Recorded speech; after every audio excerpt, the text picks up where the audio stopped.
When people talk about like budgeting and savings and investment, they talk about it like for city people, from like a middle class perspective for city people. And that's not super accessible for people who grew up on the settlement or the reserve, or people who still live there to this day.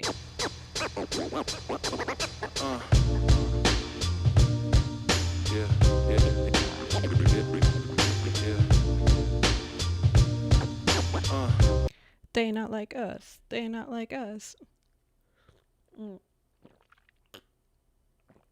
I just took a big drink of tea, and that's my way of welcoming you back to another day and another episode of the Neechie Mindset Podcast. Woo! I am so happy that you're joining me. Again, I'm so happy that you decided to come back. Me when I'm just missing him. Okay. Or her. Or them. I don't know how I'm starting this out. Okay, just lock in, I guess.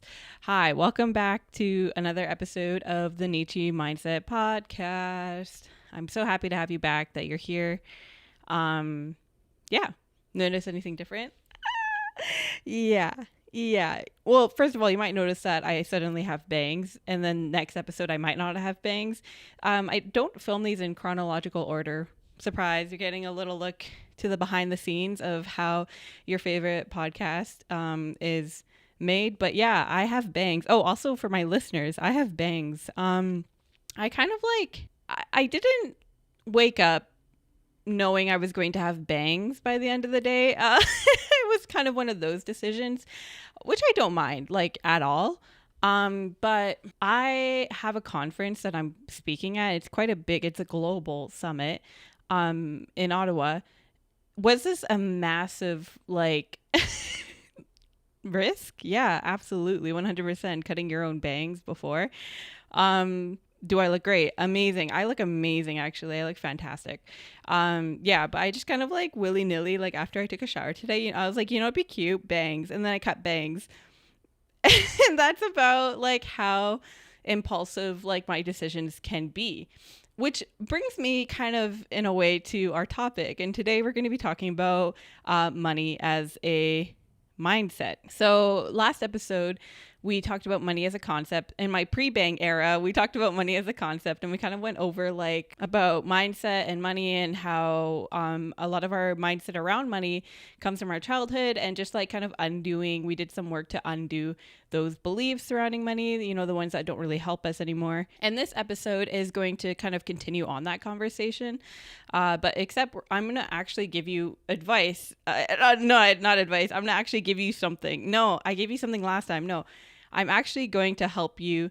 Okay, my God, I'm going to build you a foundation for finances. I think financial literacy is so important and so in need, especially like back home in our communities, like in the reses and like settlements and stuff like that. We need financial literacy.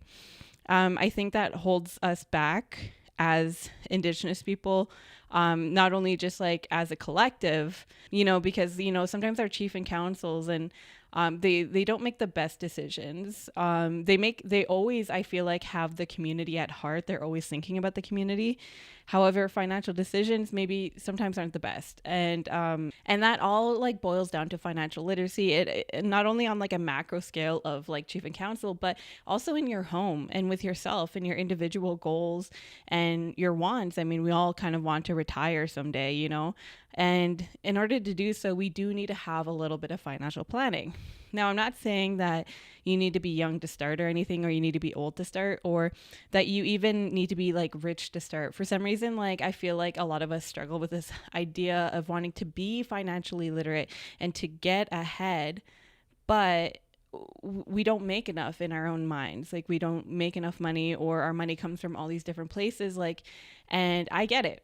As a self-employed person, my incomes come from like all different types of places. And sometimes, payments are late. And then other times, like I'm not getting as much as I thought, or I had to spend money to do this thing and stuff. And like, all I'm saying is that like, I get it, that especially in my early years of self-employment, I was only just making enough for like rent and like groceries sometimes. And I felt like financial literacy was like a thing that I would start later. Like it was like something that I would start when I was actually making money, you know? And when I say making money, like I was making more than just to like survive off of. And in my head, that's when I would start my like financial journey of like trying to achieve financial stability and even freedom. But you can start now. In fact, it's imperative that you start now in order to reach those goals that you see and that, you know, to have that life that you see for yourself. You don't need to start with money. You don't need to start with earning a lot of money. If you mainly just rely on child tax at the end of the month, then yes, let's start there. Let's work there. And so this is going to be talking about finances, but it's not going to be like your usual kind of look at finances, because I understand what it's like to live rurally. I rule. I know how it is to live in rural community, and the different sets of like challenges, not even just fiscal challenges, but actual physical barriers of living in rural communities. And so I'll be also talking about that, because I feel like when people talk about like budgeting and savings and investment, they talk about it like for city people, from like a middle class perspective for city people.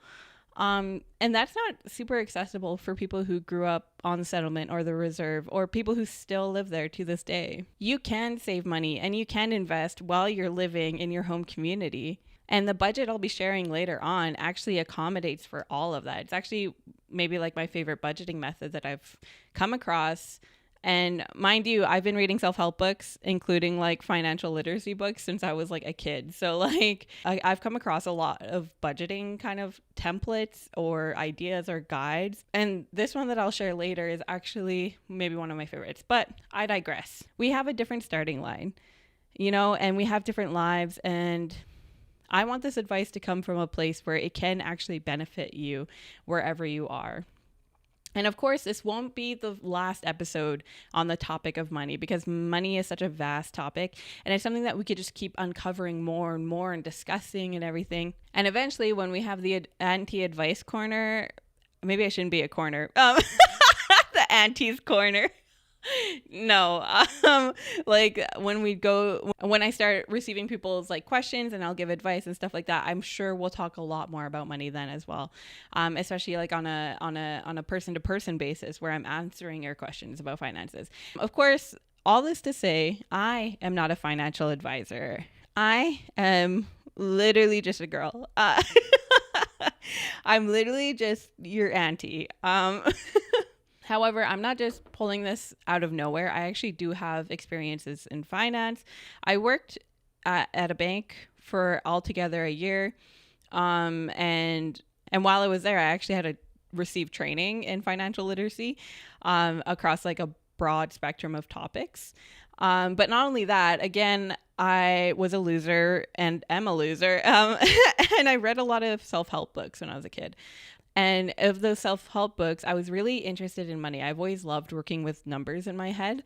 And money is kind of like our everyday way that we work with numbers. And so I love figuring out numbers and percentages and ratios and everything. And so naturally, I also loved budgeting. And I was always interested by the idea of getting ahead and becoming financially free. And I've tried out many budgets. I've tried out many saving methods. I've explored a lot of investment opportunities. Yeah. So while I am not a financial advisor, I'm not just pulling this stuff out of my butt. I actually know a little bit about this kind of thing, just enough to maybe build you a foundation. If the only time that you've ever had a conversation about money was when you wanted someone to lend you $20, or you were saving up in a piggy bank, or you want money at a powwow, you know?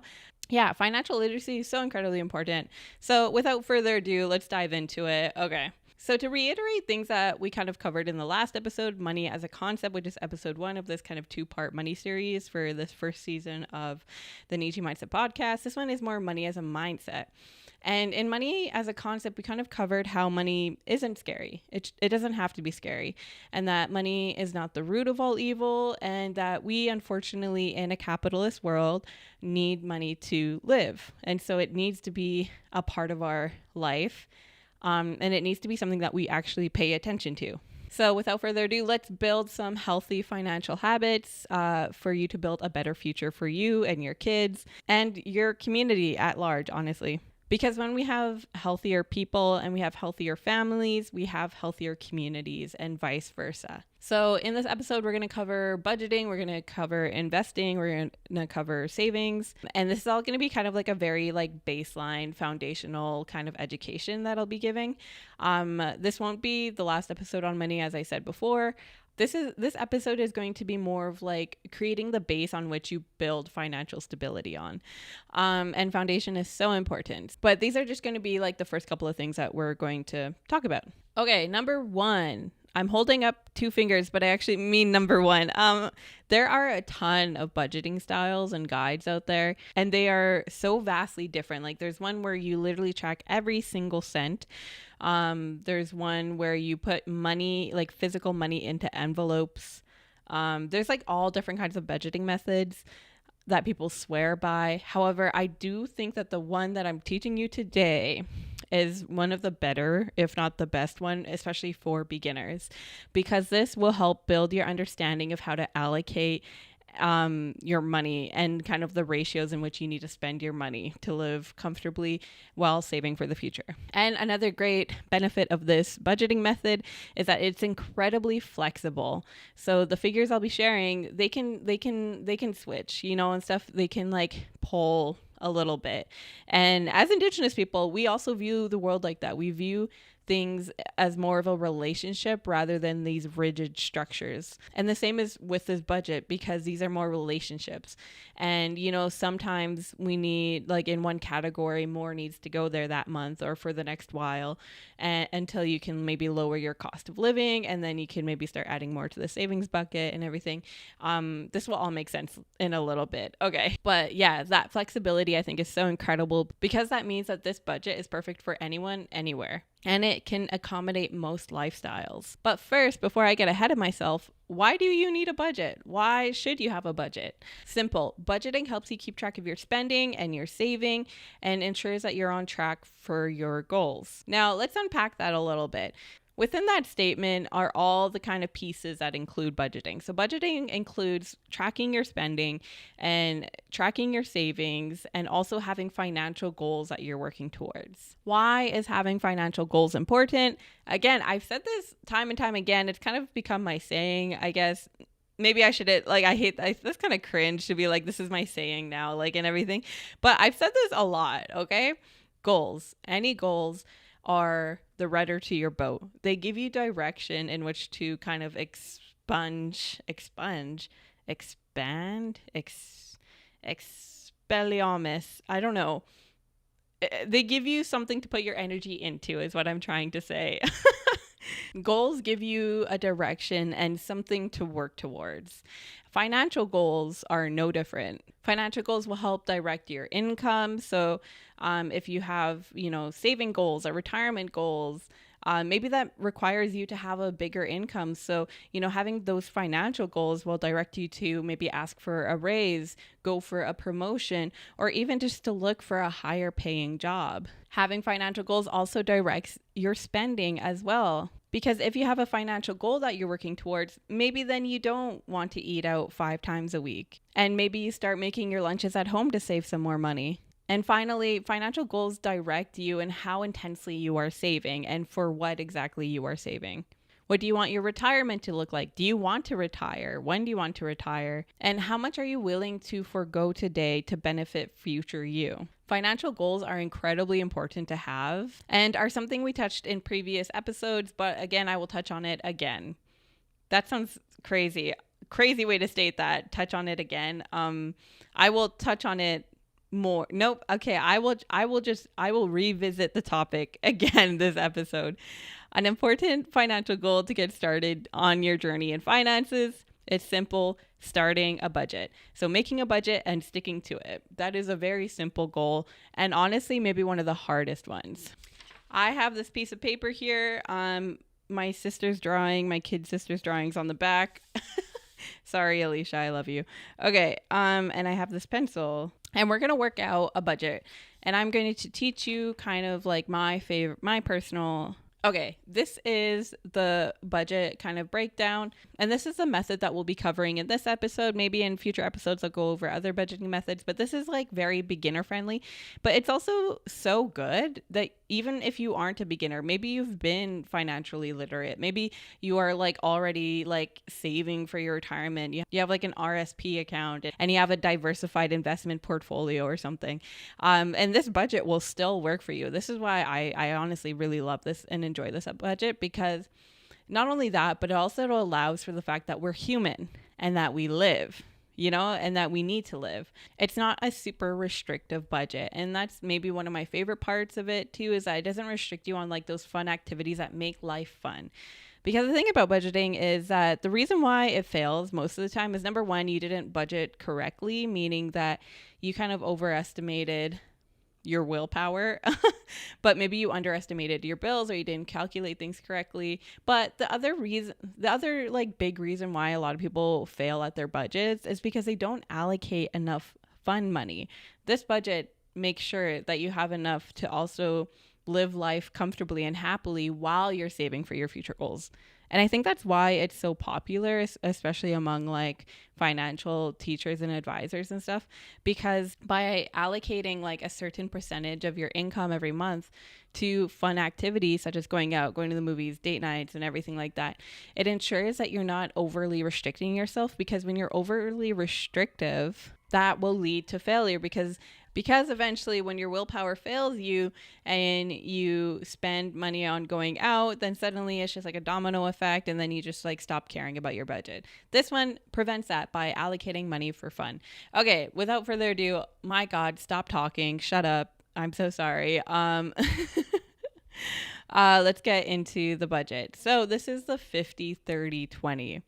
And I know if you hate numbers and your eyes start to glaze over, just hang in there, please, for the love of all things, please. 50-30-20. This is an incredibly simple budget setup that makes it incredibly easy for you to look at your income and what you should be spending that income on. So if you add up 50, 30, and 20, what does it equal?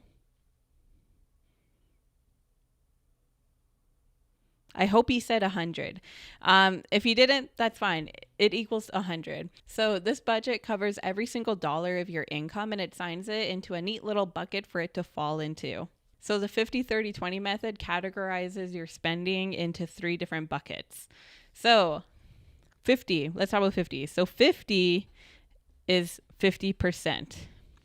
I wrote that in the middle of the paper. I'm going to write it on the side really quick. So 50 means 50% of your take-home income. And what is take-home income? That just means that what your salary pay is after taxes are taken out. So what is a take-home income? That is your salary or pay after taxes have been taken out of it. So this is the money that hits your account bi-weekly or monthly. Okay, so the first step to budgeting is knowing how much money is coming in, and that is your income.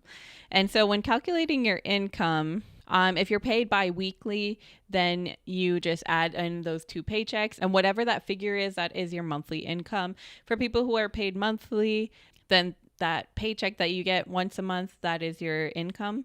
And of course, for Neechies, I feel like we're very entrepreneurial. So I totally get if you have like other sources of income too, because you could have like some money coming in from your job, and then maybe you bead earrings on the side or sell medallions, and maybe you get child tax at the end of the month as well.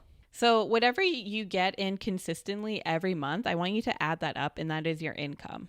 I will say this very quickly, that if you have income that like kind of fluctuates, only count the amount that is guaranteed every month. For example, say that in your free time or on the side that you sell beaded earrings. Say you bring in like $300 to $600 a month, roughly. And that's just from the earrings alone. Well, I want you to only count $300 of that as part of your income.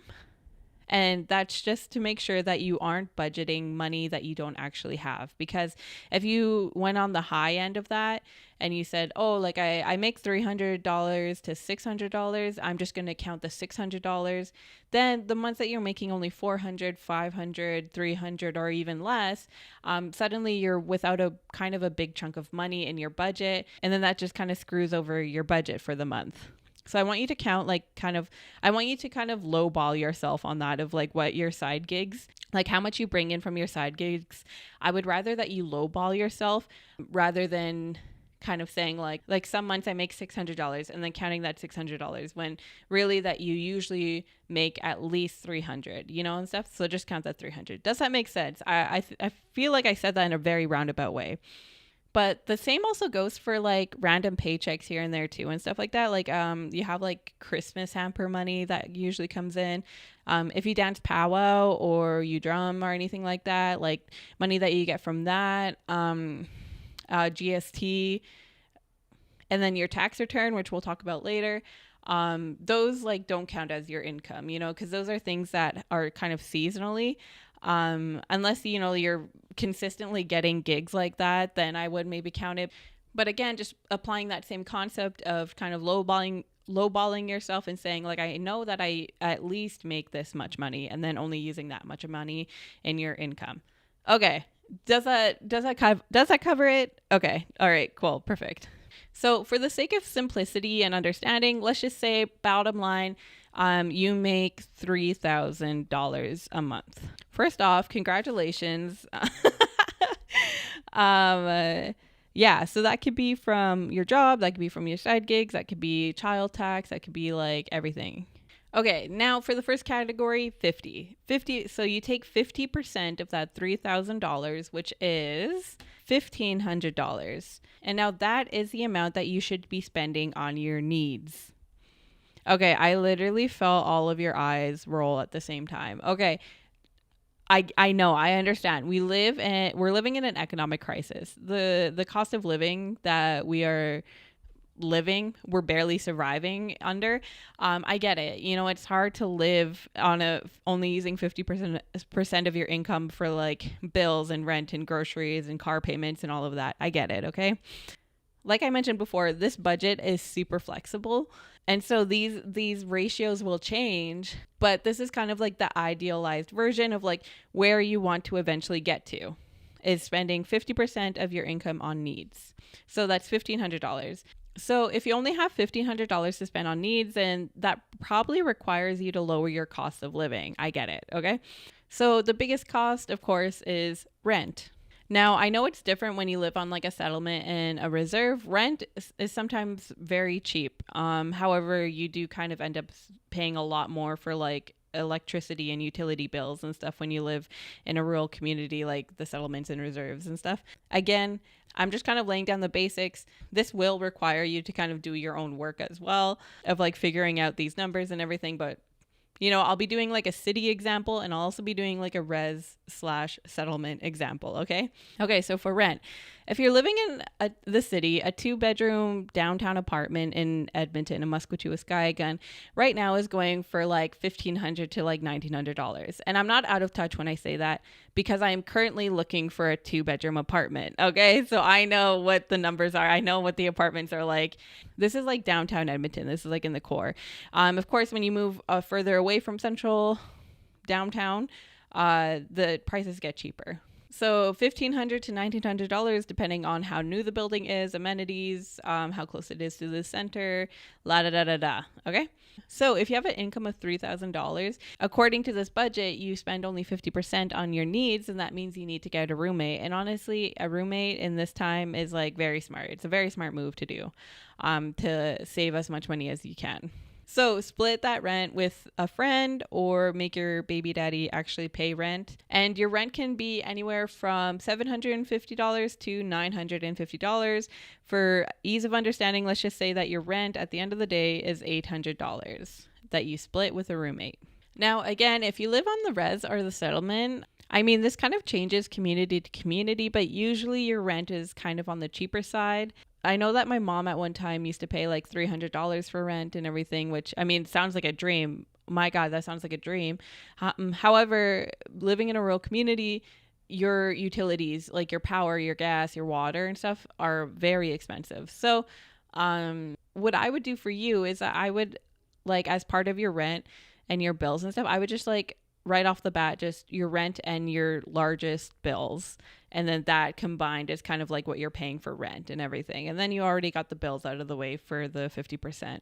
And I think it usually is around like $1,100, I want to say. Maybe I'm like overshooting it. Maybe I'm very undershooting it, and everything. But that's like for your power, your gas, your electricity. That's for if you get water hauled and everything, like, and including your rent. Again, if you pay less than that, I mean, good on you. My God, I salute you. Hats off. And again, you probably split your bills and your rent and everything with multiple people who live with you in your house. So just write down kind of what you usually have to like e-transfer to someone or whatever, you know? So rent is $800. The next biggest expense in this day and age, groceries. I know. And when I say I know, trust me, I know. However, all that being said, there are ways you can save. And so for my city and my urban Neechies and everything like that, you can go to Dollarama. Dollarama has a lot of like good like canned goods like tuna and like even canned chicken and stuff, and then also like your craft dinner you could get there as well, your noodles, and then they also have like good snacks and everything like that for cheap. So yeah, I would honestly like, and back in the day, like that's what I used to go do, is I used to go shop at Dollarama first to kind of stock up on stuff, because they even have like rice and beans and kind of the grocery staples that everyone should have in their cupboards and everything for very cheap. And then I would go to a grocery store to kind of fill it out with more like produce and everything. Next, canned goods. Don't shy away from your canned goods. I'm sure you probably already know. And when I'm talking about canned goods, I'm not talking about SpaghettiOs. Okay, SpaghettiOs are super expensive for a can of like tomato soup and noodles and stuff like that.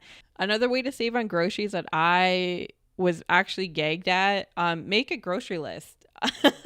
Make a grocery list, like plan out your meals for the week and then only buy those ingredients you need, and look through your own cupboards first before you go grocery shopping to make sure you're not double buying and everything like that. But yeah, honestly, like when I started making grocery lists, like my grocery bill like dropped like really low, and I had less food waste, and like I had just meals that I had already planned in my head and everything, so it felt like it made it easier to cook. So having a grocery list honestly saves lives. My parents still shop without a grocery list, and they drop a quick $200-$300 on food that's going to maybe last a week, you know, and stuff. But I can shop for that and last me like honestly 2 weeks or maybe even more. Like planning ahead before you go to the grocery store, honestly, it's unparalleled. It's yeah. And then of course, the last but not least, this is kind of hard for like urban Neechies, but like for like people who live like in their home communities is easier and stuff like that. But offsetting meat costs through like hunting and fishing, and even produce costs in the summer, like by gardening and everything. Like my cousins in Sucker Creek, like they have like this like massive garden, and it's beautiful, and they have like so many potatoes and everything, and like carrots and pumpkins and stuff like that. It like offsets their grocery costs like all year round. So all that being said, let's say that you can get your groceries down to like $400 a month. So that roughly translates to $100 a week. That leaves around $300 for like the rest of your needs. So that would be any extra bills, any internet, phone bill, and car payments. Let's talk about car payments for a second. Let me rant about car payments actually for a second. I will preface this by saying I am not a driver. I don't drive. I don't have a car. I don't have a vehicle. I don't even have my license. No, I don't even have my learners. If you aren't in Alberta, a learners is like the first thing that you need. You need to have a learners for like a year or year or two before you can actually get your drivers. I don't even have that. I took the test 3 times and I failed it. And the thing is, I've been driving since I was 8 years old. Like maybe I shouldn't admit this on camera or I guess on podcast. But I mean, there's probably a statute of limitations on that. If not, then I guess I'm going to jail, because I've been driving since I was 8 years old. Because there's like little to no cop presence on the settlement, obviously, and stuff like that. And so I would literally be like, I'd be like 11 years old picking up my siblings from programming at the hall, you know, and everything. Like I've been driving and I know how to drive. I just don't know. I just haven't passed that stupid test. Why do we need to know that you need to be 30 centimeters away from the curb when you're parking? Do you know that? Because that's what you need to know in order to pass the test. You get what I mean? Anyways, that's a whole other rant that I could go on. But living in the city, I have made it so that I don't need a car. Like everything that I need, my groceries, my doctors, my friends even, and then I work from home or from the cafes and stuff like that. So everything that I do, I've made sure that it is within like walking distance to me and stuff, just so like I don't need a car. And I preface this, I am a single person. I don't have children, nor do I need to travel long distances to get to work or anything like that. So again, this is coming from a single person without a car.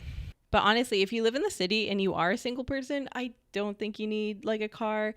I don't think it's like super necessary. Is it much easier to have a car? Yes, my God, yes, it is. But this is all beside the point. I'm talking about car payments. Now for a family, I totally understand. You need a car. Honestly, like all of my sisters have kids.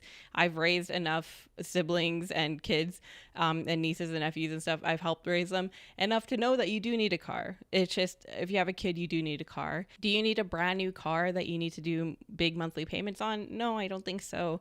I think you can get by with buying like a 10, 11-year-old car, like a 2014 Dodge Caravan. Also, mind you, a 2014 Dodge Caravan, classic van, right? That is over 10 years old now. Is that crazy? Anyways, yeah, I feel like it's better, in my opinion, to save money and to buy a car secondhand. And yes, I know people lease new cars for a lot of different reasons, for like fuel economy and everything. But you have to also admit that part of it is nice cars look nice. You know, new cars look nice and they feel nice and it feels like you made it and everything like that. But that's like, making it is such an arbitrary thing, you know? And it's the keeping up with the Joneses kind of mindset that does keep you in these cycles of like, now you are behind on car payments and now you're behind on credit payments and stuff like that, because you're trying to upkeep this idea of what you think your life should look like. And just one final thing about cars, about brand new cars, it is maybe the worst money sink that you can do in modern day, because the minute that you leave the lot, your car starts depreciating, and over a set amount of time you are paying $20,000, $30,000, $35,000 for this car. And that's if you don't miss any payments and you don't fall behind on payments. You will have paid around $20,000 to $30,000, and say that you need to get a new car. You know, this car now is 10 years old, it's dinged up and everything like that. You think that you need a new car, and suddenly you can only sell this car, which is now 10 years old, for like $2,000 or $3,000, you know, and stuff. Like, car payments are such a hassle. And I don't think we need them, you know. And of course, like, I would love if, you know, you told me that, like, in comments and whatever, like, why you need a brand new car. Because I want to learn. I want to learn kind of more about why people sign up for these massive payments. But all that saying, if you have a car payment now and you've already kind of got a new car and stuff like that, honestly, like, and this goes for not only like car payments, but this goes for every other bill that you have. You could honestly just call them up, and I'm not even kidding, I've done this. You can call them up and you say like, hey, I'm struggling with the payments, like, what can we do? You know, because at the end of the day, what those companies want you to do is they want you to pay them. And so if you're struggling to pay and it's like piling up and everything, better than you just like not paying them at all and it being sent to collections and it being like a big headache and stuff, they want to actually work with you in order for you to get paid. And at the bottom line, they are greedy. You know, they aren't greedy, but, you know, they're doing their job in that you made this agreement to pay this amount, to pay for the services that they provide and everything, or the product that they that you bought from them. But at the end of the day, they will work with you. Like I've had some where they set me up on like kind of like a payment plan where they're like, okay, like, you don't have to pay the full amount right now. You could just pay this soma. Like, you can just pay an extra $25 on top of everything, and then you will have that extra amount paid off and so, you know, and stuff. Like, they do want to work with you. So I think a phone call is very worth it too for any of these bills that seem really high. And as for your car payment, I would look at, you know, like getting ahead and making sure that you're making enough money to make your car payments and everything, and budgeting so so that you can pay your car payments. But after you're done paying off your car and everything, honestly, I'm a big advocate, just save up the money and just buy a car outright. And you don't need to buy like a rinky dinky like $2,000 car and stuff. And the thing is too, you can find a nice car for $2,000. Let me tell you, you can. You could also just save like a bigger amount of money. Like when you get your tax return and everything, you can use that to buy like $3,000 or $4,000 car. And usually when you have a higher price point at that, you are getting like a better vehicle and everything. And you don't have to pay any monthly payments. And so if you're running low on money and everything like that, you're not going to accrue interest on a missed payment. So that's the end of my big rant about new cars and everything like that. Again, I don't know all sides of all stories and everything, and I'm not here to make you feel bad or anything like that. I'm just saying from a very logistical standpoint, it's fiscally irresponsible for most people to get into deals like with brand new cars and stuff. So all that said, your needs 50. So what this budget is breaking down, and I'm just going to like wrap this up because I've been talking way too much about this. 50% is on needs. So you have your rent, which is $800. You have your groceries, which is like $400 a month. And then you have around $300 for the rest of your payments. However, if need be, again, this is the great thing about this budget plan is that if $300 is not going to cover the rest, say you have a $250 car payment, but you still need $150 for the rest of your bills, so your utilities, internet, phone, etc., then at total, that would be 3, 4, 7, 15. Okay, so that would be $1,600. And so instead of 50% that you're using, you would be using, I'm going to take out my little handy dandy calculator, aka just my phone, because who carries a calculator in their pocket? If you are, you're a nerd. And I love you for it, actually. So if you did like 1,600, you'd be actually using 53% rather than 50%. But the thing is, honestly, with this budget, I feel like if you're at least in the 50s, like anywhere from 50 to 59 that you're using on your needs, I think you're good.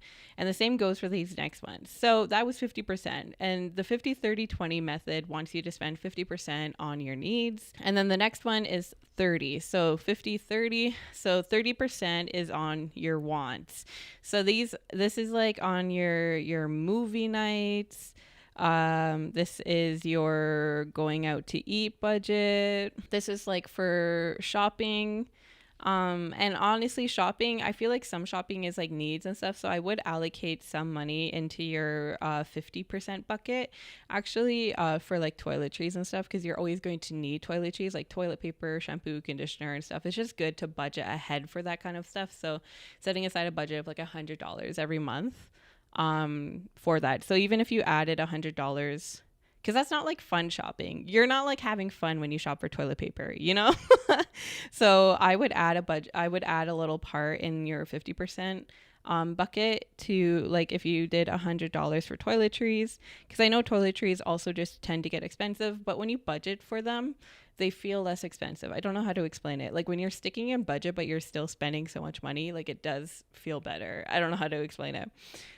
So even then, if you raised up to $1,700 that you're spending on your needs, you're still good. You're still in the green. You're at 56% that you're using on needs. And then that is with like $1,700 out of the $3,000 income that you're bringing in. Okay, so again, back to wants, 30% on wants. That's movie nights, going out, shopping, date nights, you know, just things that make life fun and that maybe alleviate stress and just make life worth living a little bit and stuff. And that's the beauty of this, is that you're not super restrictive, because 30% of $3,000 is a whole whopping $900. So that's $900 divided by, you know, there's about 4.5 weeks.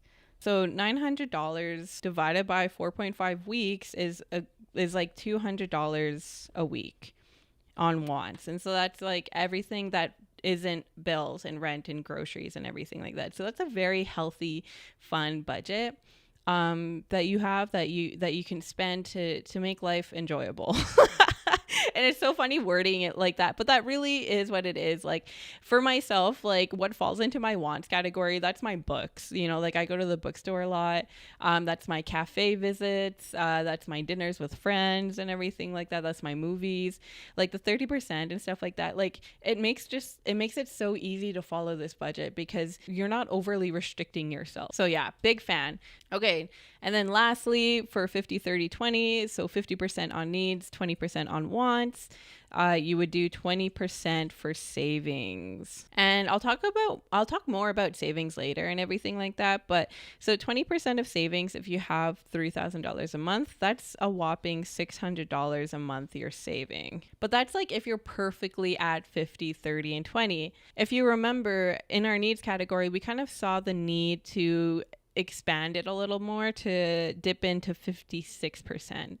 And so if you find that you need to do that, if you can't keep your needs within 50%, you can't lower your cost of living to fit within 50%. So then you're not taking that percentage from your savings. You're going to keep the 20% savings no matter what. Okay. What you're going to actually do is you're going to take it from your wants.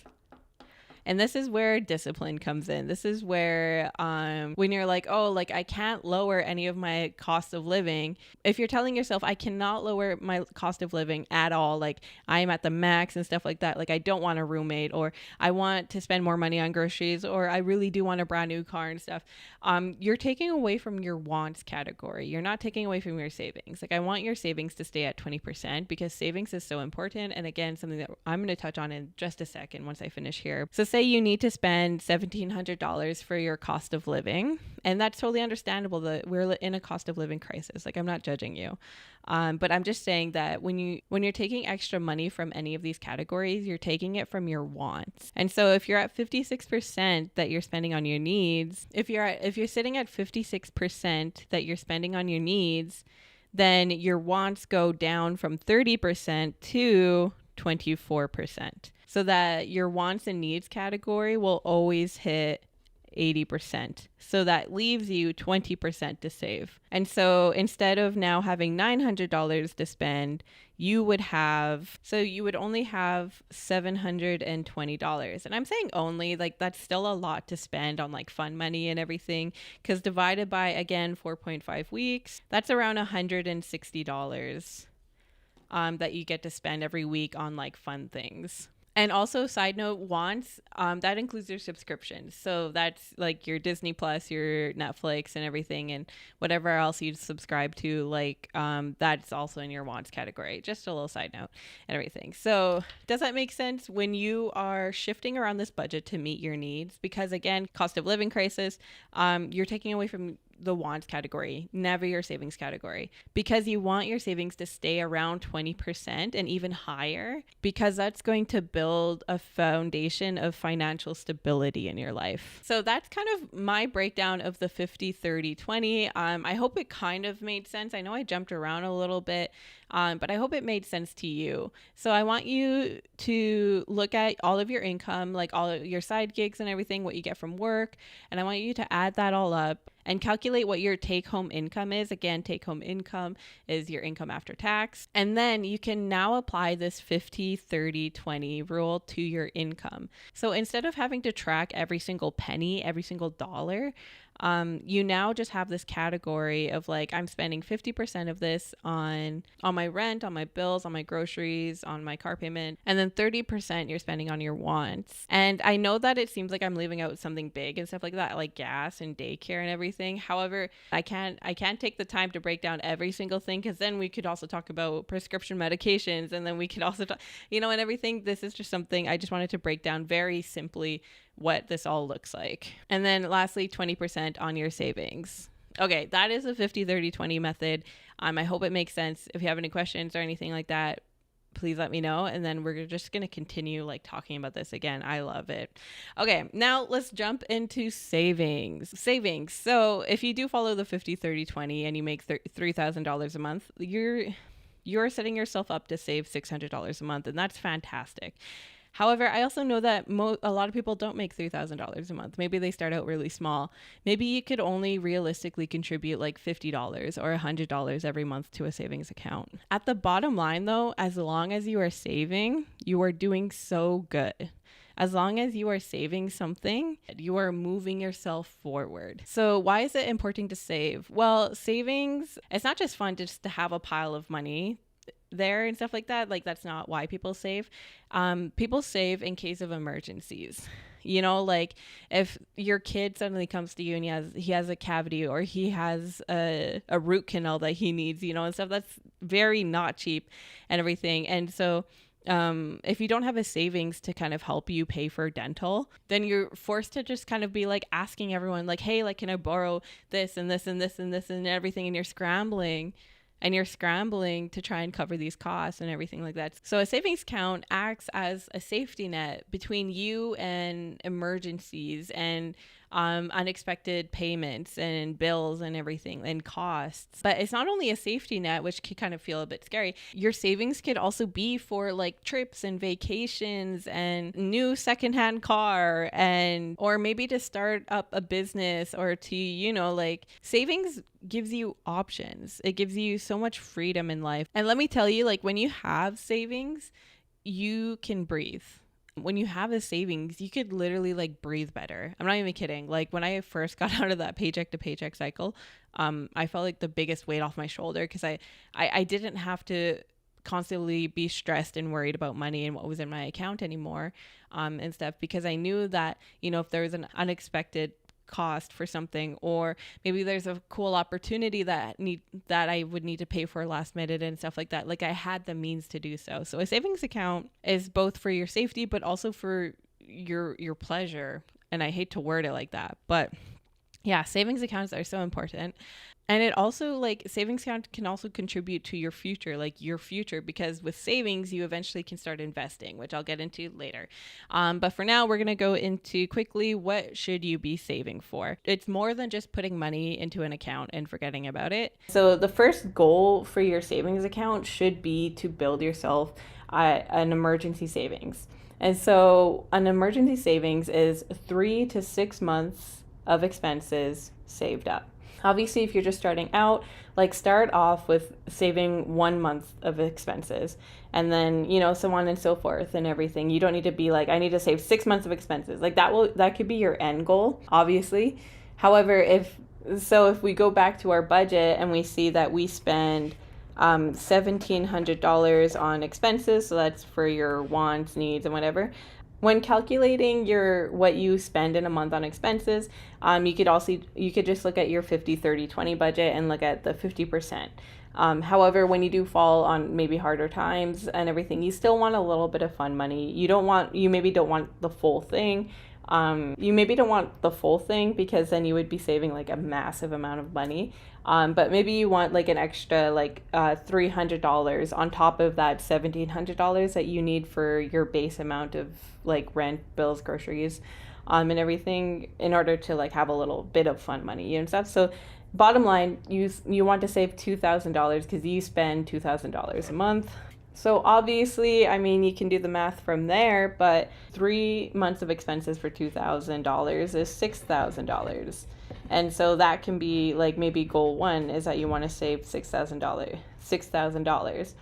And I want to go back to the 50-30-20 budget again, because if you make $3,000 a month and you're saving 20%, which is $600, then it will only take you 10 months of consistently saving 20% of your income to get to $6,000. Isn't that cool? Like, money just like, you know, more money. I don't know. And that makes it like easier to think of, because when you think of just the figure of $6,000, you're like, holy man, I can't swear, man. That's a lot of money. But when you break it down into like these smaller kind of pieces, then it becomes easier. So if goal 1 is to save $2,000, then you meet that goal, then the next goal can be to save 3 months of expenses, which is $6,000. And finally, the last goal, the end goal, is to save 6 months of expenses. So that would be $12,000. And of course, that sounds like a very large number. But breaking your goals down into smaller, more consumable and actionable steps is the key to following through on those goals. So saving 3 to 6 months of expenses is really important because number one, it puts you a leg up financially. Like if you were to lose your job, or your spouse was to lose their job, or your kid does need dental surgery, or your mental health tanks and you need to take time off work and everything, you have a backup, you have a safety net to rely on so that you are free to do that. And that's what savings accounts are. That's what emergency funds are. They are a path to freedom, to options, because now you can take time off of work because you don't need, that next paycheck and everything, like it makes life like a little less scary. So say you've been working on this for like 2 years and you've saved $12,000. Congratulations. I'm so proud of you. Do you keep just saving more? You're now like, I'm going to save a year worth of expenses. No, you don't. 6 months is kind of like that sweet spot, because hopefully, like if you were to lose your job or your income or something like that, you would be able to find a new job within 6 months. So what do you save up for next? You could also now look into investing.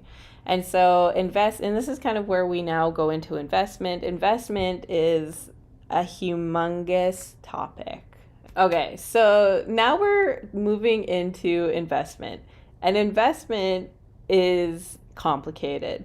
It isn't, but understanding it when you've never heard of it or interacted with investing, it kind of is hard to understand. Okay, so first off, why should you start to invest rather than just continually save money and more money into a bank account? Inflation. Inflation is roughly around 2% each year, and that is the cost of products and living goes up every year by 2%. So if you were to put your money into a bank account with no interest, your money would actually depreciate in value. So it would be worth less the more time passes. The easiest way to think about inflation, remember when you were a kid and you got $20? Remember how much you could buy? Like you can make $20 last, back in like 2010s, or even better, early 2000s. Like $20, like, yeah, you could buy so much with $20. What can you buy with $20 today? Exactly. Like $20 is what $5 used to feel like, back in the day.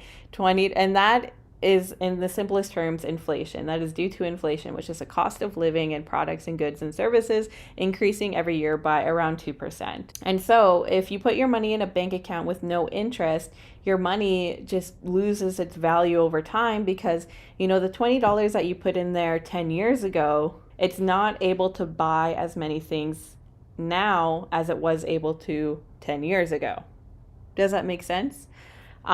So before we even touch investing really quick, your emergency savings, you should be putting that into a high interest savings account. And while high interest savings account doesn't guarantee retirement in the future, or wealth and riches and treasure and whatever, it does guarantee that you are beating inflation, because the yearly returns on a high interest savings account right now are around like 2.5%, depending on the account.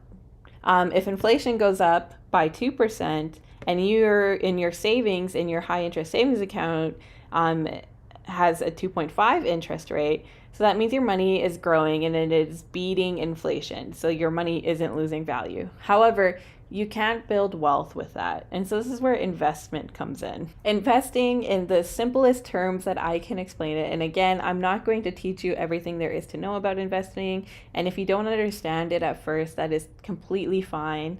It is almost wild. Like, it's a wild thing, honestly. It's not scary. It shouldn't be scary. If you have the right knowledge and foundational knowledge for investing, you could do a lot of great things with investments. But what investing is, it's basically putting your money to work through the buying and holding of investment products with the hope that your money is going to grow and that you'll get a return on that. Investment matters because investment grows your money at a rate that is much higher than inflation. And investment allows your money to grow through compounding. And compounding is kind of like where all the magic happens. Again, I'm going to try and explain compounding. It's basically your investment's earnings that are reinvested that generates additional growth over time. That was just a lot of words put together. Let me just explain it with an example. If you invest $300 into, and usually what people are investing in, by the way, stocks, bonds, mutual funds. Working class people, that's what we're investing in. We're not investing in Dogecoin or Bitcoin or anything like that. And we're not day trading. That's not what that is investing, but that's like very different. The investments that you can do like at banks or through like verified apps and everything like that, that's your stocks, bonds, and mutual funds. So say you invest $300 into a mutual fund, and you are guaranteed a 7% return every year. Okay. This is where math comes in. So $300, what happens? And if you didn't continually add, because the thing with investment is that you want to every month add a bit more into your investments. But just say you just deposit $300 one year into a mutual fund with a guaranteed 7% return on your investment. So that $300 in the first year, so that investment grows by $21 in the first year. So that your money grew by $21 and you don't have to do anything. You just put it into your mutual fund and you leave it alone, And so without you doing anything, you earned passively $21. And this is where magic happens. This is how the rich get richer exponentially and never really have to work, If you don't touch that money and then you just, the next year, $321 is now in your mutual fund and it gets, again, that 7%. In year 2, you get a return of $22.47. And then that is just added on top of the 321. And so in 2 years, you went from having $300 in this account to $343 in this account in 2 years without you having to do anything, without you having to lift a finger. Now, with $300, it might be hard to see why you would want to do something like that, because with investments, you can't touch the money. You cannot take it out. You can take it out, but there's a very long process and it actually hurts your investments if you do, and everything. So why would you want to just instead of just continually saving more and more months of expenses or saving for a vacation or something like that, why would you want to start investing? It's hard to see it with $300, but let's say that you invest $3,000. You would make $210 that year without doing anything. And that's if you just make a base payment of $3,000. And see, this is another thing. This is why there's a lot of moving parts with investing. And this is where the magic happens. If every month you contributed an additional $100 into that mutual fund, your return on investment would just continue to grow. And then it would be reinvested. And then that figure would just go larger and larger and larger. It doesn't grow larger like this, where it's just a steady incline. No. Investing allows your money to basically, and it's hard to explain to people who are just listening, but it's an exponential growth. And so an exponential growth is a curve. And so just imagine you're just going like a hockey stick. If you're holding a hockey stick up, you have that curve kind of at the bottom, but then you just have whoop, and it just goes up and then it just goes all the way up. That is exponential growth. And that is compounding interest, and that is investment. And that is where true wealth is built. And that's why when you save 3 to 6 months of expenses, you should now start to look at investment, because investing is how you retire. Investing is how you build generational wealth.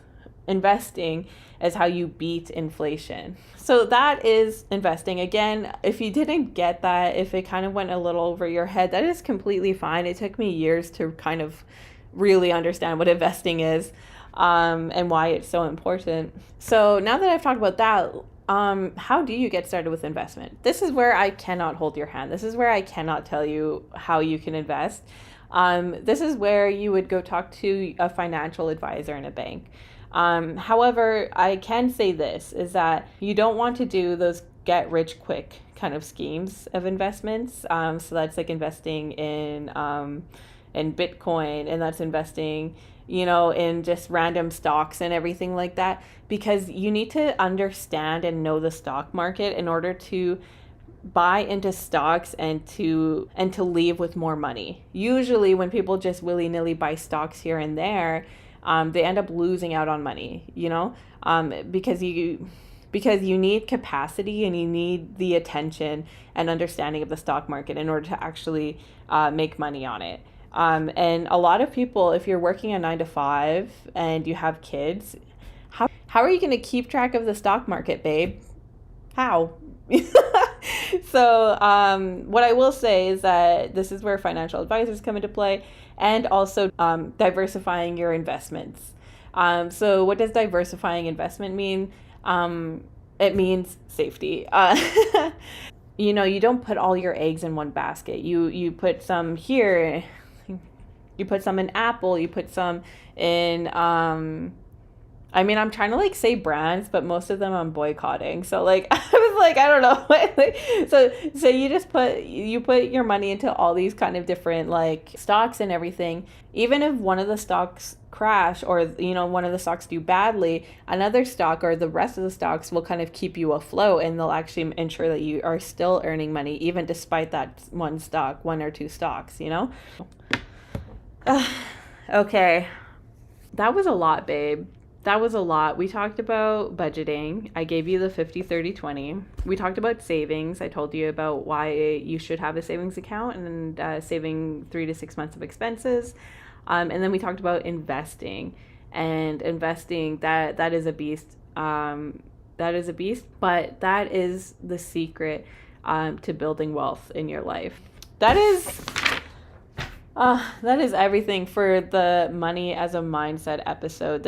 I knew this one was going to be a big one. I knew this was going to be a long episode. I knew that there's going to be a lot of information in it. And honestly, I wish I could animate things for you, because I feel like that might be helpful. Not so much for my listeners, but for my viewers. I feel like that would be very helpful. But thank you so much for tuning in. I won't keep you any longer. I'm tired too.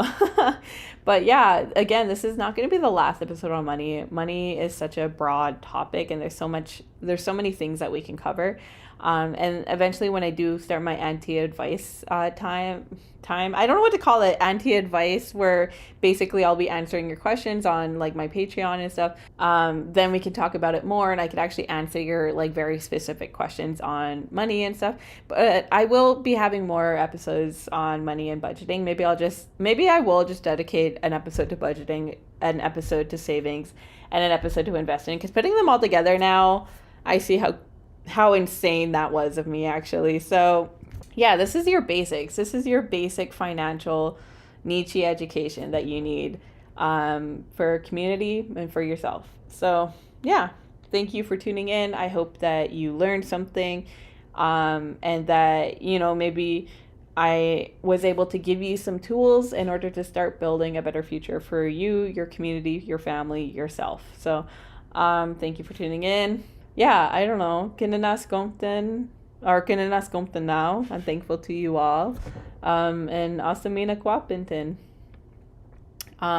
Or in other terms, ciao.